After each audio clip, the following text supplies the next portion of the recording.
just like a tree that's planted by the water. We shall not be moved. Dr. Barber, you talked about how this game is as old as empire. You talked about how this game that's being played on the public is as old as empire. You also talked about the right wing and how they confuse themselves for being conservative. I guess my question is, all the stuff that you've talked about today, does that not make you an enemy of the White House? Do we have an ally, a friend in the White House? Or by standing for all these issues, don't you oppose their agenda of neoliberalism, imperialism, and capitalism? Because we live under a dictatorship of finance capital. And that's my question. No, that's a good point. In fact, President Obama was running, and somebody asked him, would Dr. King support him? And he said no, he would challenge him. Wow. So I understand moral movements. As I said, we did not start moral Forward Together movement when Republicans came in office. We critique Democrats, we critique Republicans. I think the best friend of any president, I don't see so much as an enemy. I don't see myself as an enemy of conservatives. I see it as a friend. They just don't know it. I don't really have any enemies. I mean, they define themselves as enemies. I think that if I see you crossing the moral and constitutional line and engaging in policies that are economically insane, constitutionally inconsistent, morally reprehensible, that I'm your best friend. When you're engaged, when you use power to harm and not hurt, it doesn't matter who it is. And so that's why in NAACP we have no permanent friends, no permanent enemies, only permanent interests. We've challenged the president's policies. We've challenged the Justice Department. Recently we challenged them in North Carolina when they made a decision to push back the court date for the Voting Rights Act all the way to our voting challenge to the voter suppression law all the way back to 2015. We wanted it this summer. One of the things I did not enumerate in our agenda, 14-point agenda, I don't have it, is that this is the agenda we began with. And it had nothing to do, I think you raised a question, that moral critique, and I come out of the prophetic, I'm not a prophet, but I engage in prophetic inquiry. The prophetic tradition of the scriptures recognize that every king needs a prophetic voice. Kings don't need chaplains. Presidents don't need chaplains. And that is not, but the prophet is not one who hates or sees the ruler as an enemy. The prophet or the prophetic voice is one who sees a ruler as one who has great power to do good. And so then one has to be able to challenge. One of the differences, no leader, Obama or anybody, myself included, are going to move through this earth with perfection. But I think there is a great difference. I don't line up some of the decisions that the president has made with this all-out, vicious, open public attack just to be extreme. To understand there's not a difference, and you didn't say this, but if you think there's this, that Fox News and President Obama, or you think Ron Paul and President Obama are in the same camp, that doesn't fit the evidence. It's divide and conquer, though. Well, it may be, and that's the problem. But I'm not. Again, any governor or government you have is going to have. Somebody came to us and they said we are anarchists. And I said, well, we're not. We're protesting to make the government better. We challenged, for instance, Beverly Perdue when she was in office. Good woman governor. But there's a far difference between Beverly Perdue doing some things right and some things wrong, and Pat McCoy, who's just gone constitutionally crazy. Now, there's a far difference. There's a far difference. I told you we had to fight Democrats to get same-day registration. There's a far cry between fighting Democrats and being able to at least meet with them and fighting them. And the current legislature won't even meet with you, and instead arrest you and lock you up when all you do is come there for a meeting. I mean, there's a distinct difference. Now, to the point, one thing you have heard me say today, a moral movement does not use the language of Republican and Democrat because it's too small. because it repels people. You're trying to call people to what Abraham Lincoln called, though he was imperfect, the better angels. The angels of our better nature. And better angels of our nature. Thank you. Better angels of our nature. And so in that sense, that's what you do. Now, let me speak from the standpoint of an African American in this country. You know, the one thing African Americans know, this deep history of racism, is that we have had to try to find some good in every leader and challenge the bad.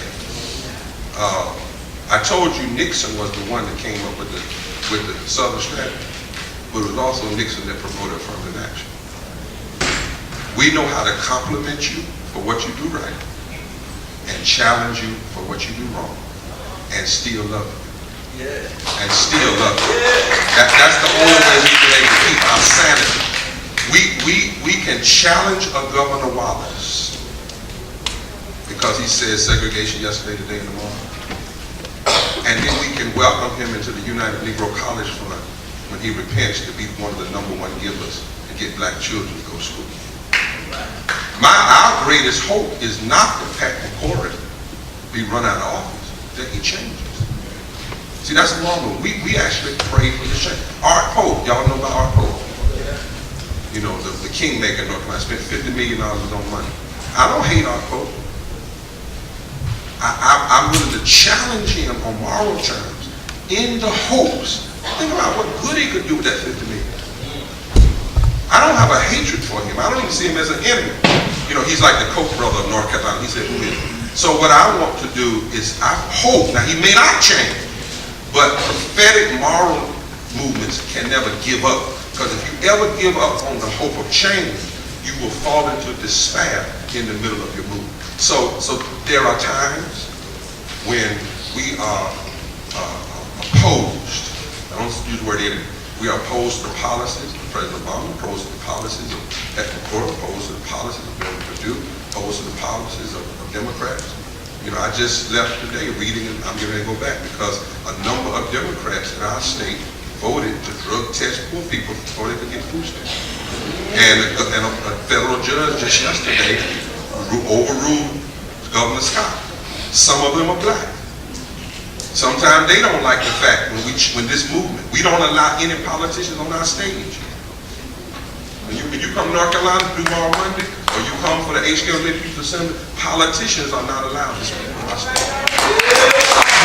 Because we're real clear that this movement is not an arm of the Democratic Party, nor is it merely an arm, a critique of the Republican. If the governor, who's Republican, would today say I was wrong on voter suppression, we'd stand right there beside him. If he would say I was wrong, we're calling on him now to repeal, and we think he's getting a lot of pressure to repeal the attacks on unemployment benefit. If he does, we'll stand right there and say, if he, say for instance, he repeals on unemployment, but he holds on to Medicaid, we'll go right beside him and say, Governor, you did a good thing on unemployment, but what you did on Medicaid ain't worth a nickel. You see, we know how to fight people on policy. He says, and his media people say, we're so sick of tomorrow Monday morning calling us tomorrow. We say, we never called you tomorrow. Now that may be what you're thinking after hearing what we said. We said your policies. We understand that when we critique you using this moral critique, that it puts you in linguistic crisis. Because how can you stand up and say, I just cut 500,000 people's Medicaid, many of whom are white, many of whom are black, many of whom are Republican, and then turn around the next breath and say, and it was the moral thing to do. So our arguments put people on the defense.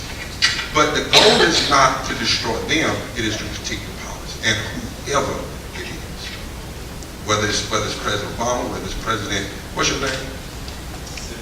What's your name? Bouvet. When you be president, if I'm still living, we're going to critique you too. I wasn't born here. But that's all right. When you be governor then, you be governor. So y'all remember when, what's your name?